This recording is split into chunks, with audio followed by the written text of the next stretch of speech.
दोस्तों अगर आपको ये वीडियो पसंद आए तो वीडियो को लाइक करें, सब्सक्राइब करें और इस घंटे को बजाय ऑल प्रेस करें हमारी वीडियो सबसे पहले देखने के लिए।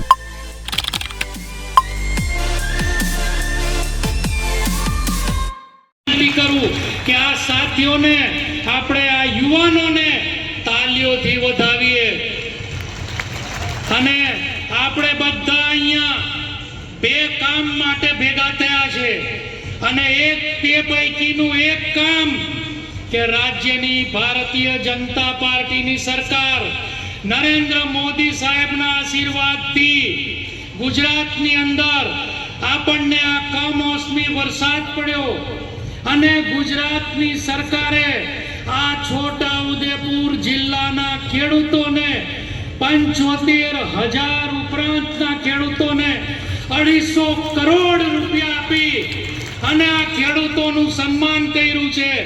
આ મહાનુભાવોને એ પૈકી આપણે આ કામ માટે આપણે આ સાથીઓ આપણા નેતાઓનું અને સરકારનું અહીંયા અભિવાદન કરવા આવ્યા છે અને સાથે આપણે બીજા એ કામે પણ આવ્યા છે કે આપણે ખૂબ આશાઓ લઈને આવ્યા છે। આપણે છોટાઉદેપુર જિલ્લા માટે સપનાઓ લઈને આવ્યા છે અને સપનાઓ આપણા નેતાઓ સામે આપણે મૂકીએ છીએ અને મને શ્રદ્ધા અને વિશ્વાસ છે આવનારા દિવસોની અંદર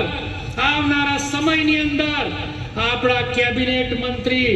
આદરણીય નરેશભાઈ પટેલ સાહેબ અને આપણા ખૂબ અનુભવી આપણા આગેવાન આદરણીય ગણપતભાઈ વસાવા છોટાઉદેપુર જિલ્લાને આગામી દિવસોમાં શિક્ષણની દ્રષ્ટિએ, આરોગ્યની દ્રષ્ટિએ, રોજગારીની દ્રષ્ટિએ, પીવાના પાણીની દ્રષ્ટિએ અને આપણે જે બધા સપનું જોઈએ છે કે છોટાઉદેપુર જિલ્લાને નર્મદા યોજના સહિત સિંચાઈનું પાણી મળે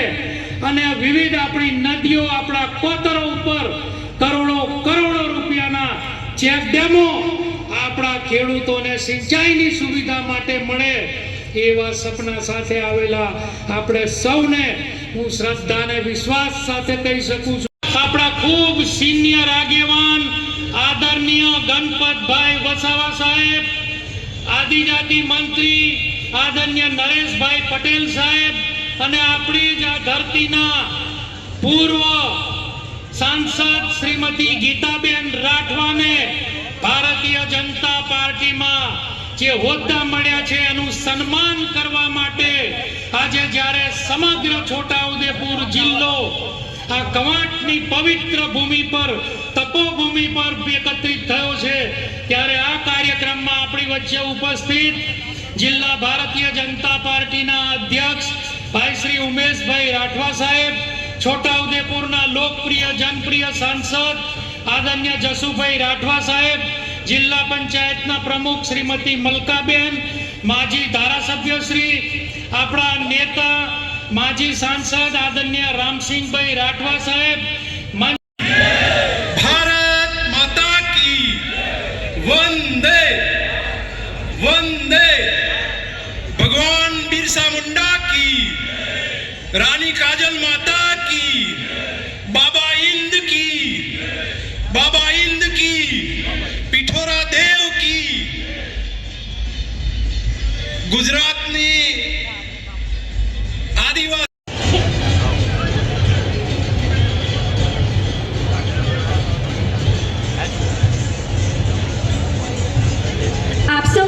ધારાસભ્ય શ્રી સંખેડા આદરણીય શ્રી અભયસિંહભાઈ તડવી આપને પ્રાસંગિક ઉદ્બોધન માટે આમંત્રણ છે।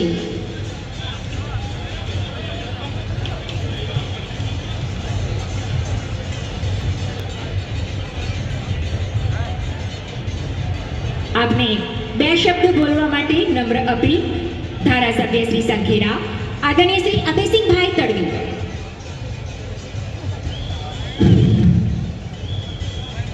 બોલો ભારત માતા કી। આટલા બધા લોકો આવ્યા હોય, ગુજરાતના આપણા પનોતા મહેમાન આવ્યા હોય ને બરાબર જે બોલાવો ભાઈ, બોલો ભારત માતા કી, ભારત માતા કી, વંદે વંદે। આજે સન્માન સમારોહમાં ઉપસ્થિત આપણા કેબિનેટ મંત્રી આદરણીય નરેશભાઈ પટેલ, આપણા મોરચાના નવા વરાયેલા ગુજરાત સરકારના પૂર્વ મંત્રી, વિધાનસભાના અધ્યક્ષ મુરબ્બી ગણપતભાઈ સાહેબ અને આપણા પૂર્વ સાંસદ અને ગુજરાત ભાજપના ઉપાધ્યક્ષ તરીકે જેમની નિમણૂક થઈ છે એવા આપણા ગીતાબેન રાઠવા, સન્માનીય માન પત્રકાર મિત્રો અને સંતશ્રીઓને મારા સૌને વંદન, અભિનંદન. આજે છોટાઉદેપુર જિલ્લામાં આજે બધા મંત્રીઓ આવ્યા અને આજે બધે તમે બધાએ વોટ પાડી દીધો છે. આજે છોટાઉદેપુરની ધરતી પર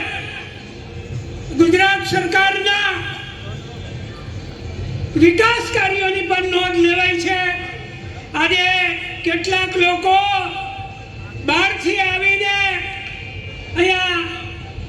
બરાબર આદિવાસી સમાજને ગુમરાહ કરવાનું કામ કરી રહ્યા છે. પણ મારે કહેવું છે કે હાલના વડાપ્રધાન નરેન્દ્ર મોદી સાહેબે આદિવાસી સમાજની ચિંતા કરી છે